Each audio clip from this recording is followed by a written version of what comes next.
'Triple R' సినిమాతో ఎన్టీఆర్ గారు global stage పైన మంచి ఫేమ్ సంపాదించుకున్నారనమాట. సో, ఆ సినిమా ఆయనకి కెరియర్ పరంగా బిగ్గెస్ట్ హిట్ అందించింది. ఆ తర్వాత వచ్చిన 'దేవరా' సినిమా కూడా మంచి హిట్‌గా నిలిచింది. సో, 'దేవరా' సినిమా కలెక్షన్స్ చూసుకున్నామంటే 500,00,00,000 పైనే క్రియేట్ చేసి మంచి పొజిషన్‌లో ఉందని చెప్పాలి. అయితే బాలీవుడ్‌లో కూడా ఈ సినిమా మంచి కలెక్షన్సే రాబట్టింది. 70,00,00,000 పైన కలెక్షన్స్ రాబట్టింది. అలాగే ఓవర్సీస్‌లో కూడా మంచిగానే కలెక్షన్స్ వచ్చాయన్నమాట. అయితే ఇప్పుడు ఏంటంటే ఎన్టీఆర్ గారు 'త్రిబుల్ ఆర్' అలాగే 'దేవరా' సినిమాతో ఏ పాన్ ఇండియా సినిమా తీయబోతున్నారని చెప్పి అందరూ క్యూరియాసిటీగా ఎదురు చూస్తున్నారనమాట. సో, ఇప్పుడు ఏంటంటే ఎన్టీఆర్ గారు 'వార్ 2' సినిమా చేయబోతున్నారనమాట. 'వార్ 2'లో ఏంటంటే హృతిక్ రోషన్ గారితో చేయబోతున్నారు. సో, ఈ సినిమాకి కూడా మంచి హైప్ ఉంది. సో, యాక్చువల్‌గా ఈ సినిమా గాని వస్తే బాక్స్ ఆఫీస్ రికార్డులన్నీ బద్దలు కొట్టేస్తుంది అని చెప్పి చాలామంది నిర్మాతలు కూడా భావిస్తున్నారు. ఎందుకంటే ఒక గ్రాండ్ స్కేల్‌లో రాబోతుంది ఈ మూవీ. అలాగా హృతిక్ రోషన్ గారికి బాలీవుడ్‌లో మంచి క్రేజ్ ఉందనమాట. 'గ్రీక్ గాడ్' అని చెప్పి ఆయనకి హ్యూజ్ ఫాలోయింగ్ ఉంది అక్కడ. అలాగే మన తెలుగులో ఏంటంటే ఎన్టీఆర్ గారికి 'మాస్ గాడ్' అని చెప్పి మంచి ఫాలోయింగ్ ఉంది ఇక్కడ. సో, ఇప్పుడు వీళ్ళిద్దరు కలిసి ఒక సినిమా తీస్తున్నారు అంటే ఆ సినిమా ఏ రేంజ్‌లో కలెక్షన్స్ రాబడుతుందో ఇంకా మన ఊహకే అందాలి. సో, అంత గ్రాండ్‌గా ఈ సినిమా పిక్చరైజేషన్ జరుగుతుంది. అలాగే బడ్జెట్ పరంగా కూడా ఎక్కడ కాంప్రమైజ్ కాకుండా ఎస్రాజ్ ఫిలిమ్స్ చాలా గ్రాండ్‌గా తీస్తున్నారు ఈ సినిమాని. సో, ఈ సినిమా పైన భారీ ఎక్స్‌పెక్టేషన్స్ ఉన్నాయి.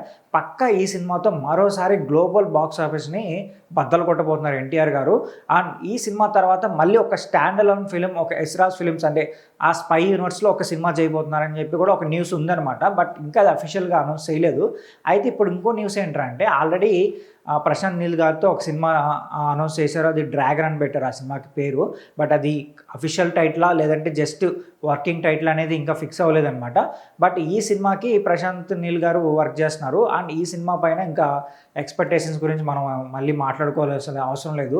ఆల్రెడీ ప్రశాంత్ నీల్ గారు 'కేజీఎఫ్ 1', 'కేజీఎఫ్ 2' అలాగే 'సలార్' సినిమాతో ఇండియన్ బాక్స్ ఆఫీస్‌నే ఒక స్టేజ్ పైన తీసుకొచ్చి పెట్టారనమాట. ఇప్పుడు ఎన్టీఆర్ గారితో తీయబోతున్నారు. సో, ఎన్టీఆర్ గారు ఏంటంటే ఆయన ఫేవరెట్ హీరో అనమాట. ఎన్టీఆర్ గారు ప్రశాంత్ నీల్ గారికి ఫేవరెట్ హీరో. సో, ఆల్రెడీ ఆయన చాలా సార్లు చెప్పాడు.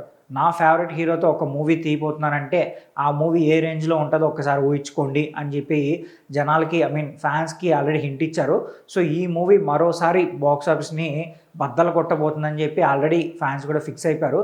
అయితే ఈ మూవీ నుంచి ఒక అప్డేట్ బాగా సోషల్ మీడియాలో రొటేట్ అవుతుంది. ఏంట్రా అంటే ఈ మూవీలో ఒక భారీ యాక్టర్ ఉండబోతున్నారంట. అది విలన్‌గానా లేకపోతే ఒక గెస్ట్ రోల్ అనేది ఇంకా కన్ఫర్మ్ కాలేదు. కానీ చాలామంది ఏమంటున్నారంటే ఒక విలన్‌గానే చేయబోతున్నారు ఆ యాక్టర్ అని చెప్తున్నారనమాట. సో, ఆ యాక్టర్ ఎవరో కాదు, అమీర్ ఖాన్ గారు. సో, అమీర్ ఖాన్ గారు ఈ మూవీలో విలన్‌గా ఉండబోతున్నారని చెప్పి ఒక న్యూస్ సోషల్ మీడియాలో బాగా సర్క్యులేట్ అవుతుంది. బట్ ఆయన విలన్‌గా చేస్తారా లేదంటే ఏదన్నా ఒక గెస్ట్ క్యారెక్టర్ టైప్ ఆఫ్ చేస్తారనేది ఇంకా న్యూస్ అయితే తెలీదు మరి.